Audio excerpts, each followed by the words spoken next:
चार छोटे छोटे बच्चे थे। चिड़िया बहुत खुश थी। वो हर समय अपने बच्चों के लिए काम करती, उनके लिए दाना लाती, अपने बच्चों के लिए मीठे फल लाती और फारिग समय में अपने बच्चों से बैठकर बातें करती।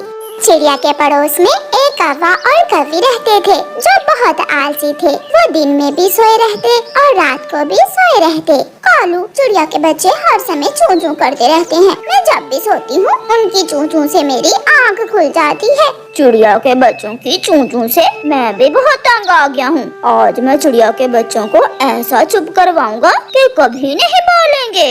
कालू, मेरे सुंदर पति, ये काम तो बहुत जरूरी है। जैसे भी हो चिड़िया के बच्चों की चूं चूं बंद करवाओ।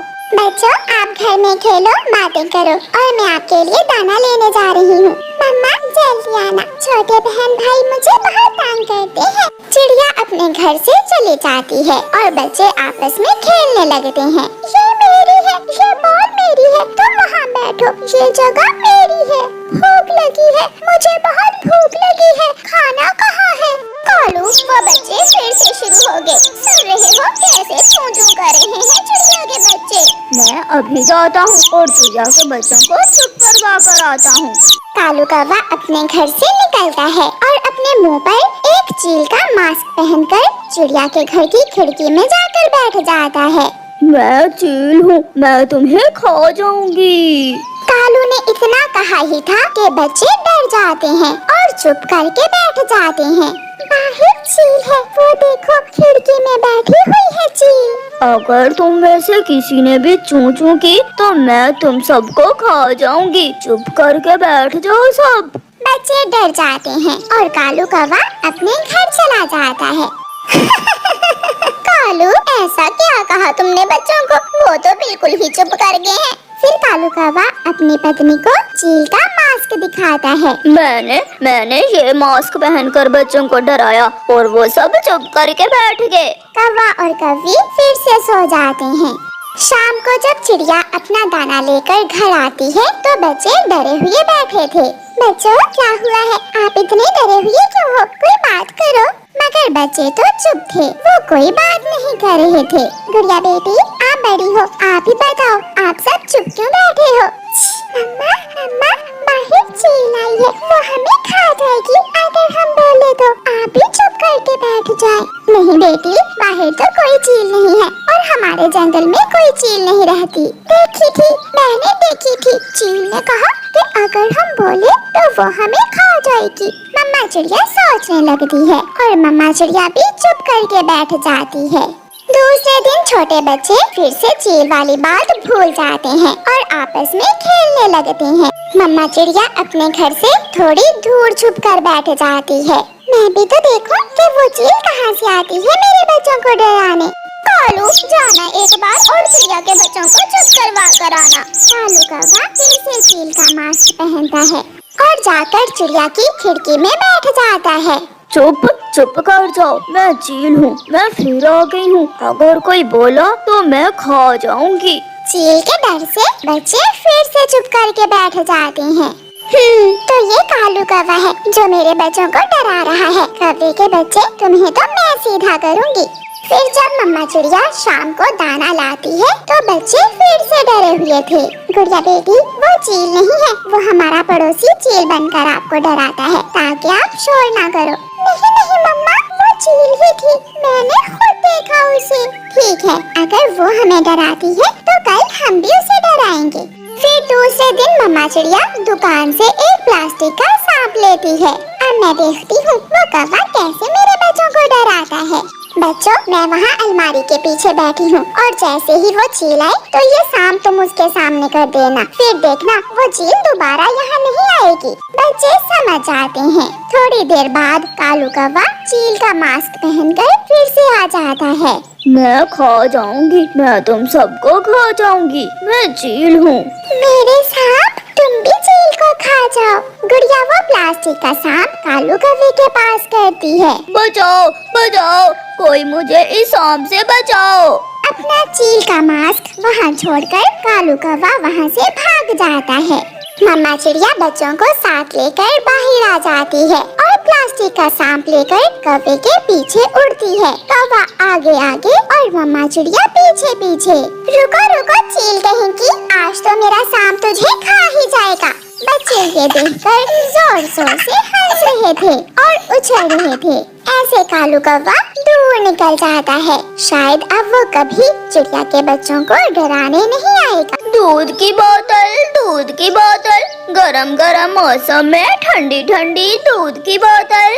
उड़ता हुआ तोता वहाँ आता है। कौवे कौवे जल्दी से मुझे एक ठंडी ठंडी दूध की बोतल दे दो, बहुत गर्मी है, मेरा शरीर जल रहा है। लो ठंडी दूध की बोतल पियो और ठंडे हो जाओ। 50 रुपए में एसी का मजा देगी मेरी ये दूध की बोतल। मिठू तोता एक ही सांस में दूध की बोतल पी लेता है। कालू कौवे का धंधा बहुत अच्छे से चल रहा था, क्योंकि वो जंगल में दूध की बोतल बेचकर अच्छा मुनाफा कमा रहा था। पी ले और पी ले, नहीं पिएगी तो मैं और मारूंगी तुझे। गोरी कौवी मार मार कर अपनी गाय को पानी पिला रही थी। एक बाल्टी तो और तुझे पीना ही होगी। कालू कौवा भी वापिस आ जाता है। गोरी क्यों मार रही हो इसे? पानी थोड़ा पीती है, अगर थोड़ा पानी पिएगी तो दूध कैसे देगी ये गाय? इसे मारने से अच्छा है तुम दूध में ही एक बाल्टी पानी की मिला दिया करो। वैसे भी इसके ज्यादा पानी पीने से ये दूध थोड़ी ज्यादा देगी। दिन गुजरते गए। कौवा और कौवी दूध की बोतलें बेच बेच कर बहुत अमीर हो रहे थे, मगर फिर आहिस्ता आहिस्ता उनकी गाय का दूध बहुत कम हो गया। गोरी अब क्या होगा? अब तो हमारी गाय का दूध बहुत थोड़ा हो गया है। कालू मैं भी बहुत चिंतित हूँ। अभी तो मैंने अपने लिए सोने का हार भी लेना है। दरवाजे पर दस्तक होती है। कालू दरवाजा खोलता है। मामा जी आइए आइए, आप अंदर आ जाइए। भांजे बहुत गर्मी है, मेरे घर में तो बहुत गर्मी है। सोचा अपने भांजे के पास जाता हूँ और 2-4 दिन गाय का ठंडा ठंडा दूध पी कर आता हूँ। कालू और उसका मामा घर के अंदर चले जाते हैं। मामा जी आपको क्या दूध पिलाएंगे? अब तो हमारी गाय दूध बहुत ही थोड़ा देती है, धंधा भी बंद हो गया है। दूध की बोतलें बेच बेच कर अच्छा खासा मुनाफा आ रहा था। मेरे पास एक उपाय तो है जिससे दूध गाय के बिना ही बन जाएगा। मामा जी जल्दी बताइए क्या उपाय है? केमिकल वाला दूध। मुझे पता है कि केमिकल वाला दूध कैसे बनाते हैं। मामा जी अच्छे काम में देर कैसी, आप हमें कल ही केमिकल वाला दूध बना कर दें और कालू फिर से दूध की बोतलें बेचना शुरू कर देगा। फिर दूसरे दिन कालू का मामा अपने घर से दूध बनाने वाला केमिकल ले आता है। एक बाल्टी पानी में थोड़ा केमिकल और सफेद रंग मिलाकर कालू का मामा तो बाल्टी भरकर दूध बना देता है।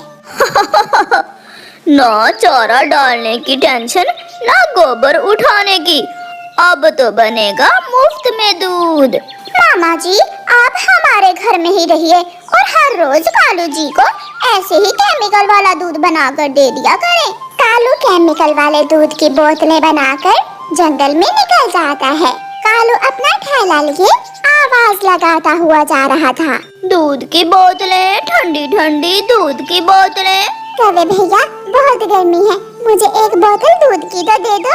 कौवा चिड़िया को केमिकल वाले दूध की बोतल दे देता है और आगे बढ़ता है। बुलबुल भी कालू कौवे से केमिकल वाला दूध लेकर पी लेती है और फिर मैना भी।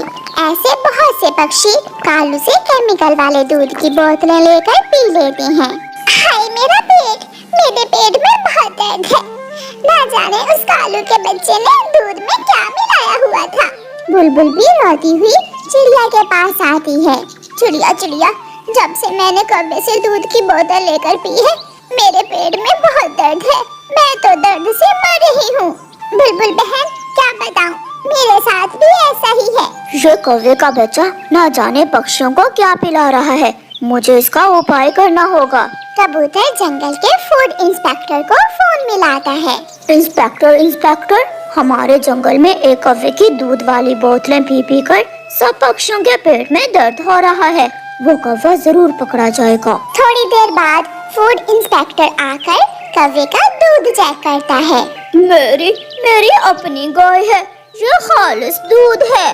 केमिकल वाला दूध बोतलों में भरकर पक्षियों को बीमार कर रहे हो तुम दुष्ट कौवे। तुम्हें तो अब जेल की हवा खानी पड़ेगी। पुलिस आ जाती है। इसे पकड़ लो। पुलिस पुलिस, मेरे मामा जी को पकड़िए, उसी ने बनाया है ये केमिकल वाला दूध। पुलिस कालू कौवे के घर जाती है। यही है मेरा मामा जो केमिकल वाला दूध बनाता है। पुलिस पुलिस, मेरा क्या दोष है? इस कौवी को पकड़ो जो मुझसे ये गलत काम करवाती है। बुढ़े मामे, शर्म करो, मैंने कब कहा तुम्हें? मगर पुलिस सभी कौवों को पुलिस वैन में बिठाकर जेल ले जाती है और कौवों को बुरे काम की सजा मिलती है। मैं तो इंसानों की बस्ती की तरफ ही जाऊंगी, वहाँ खतरा है। सुना है वहाँ हर रोज एक शिकारी आता है।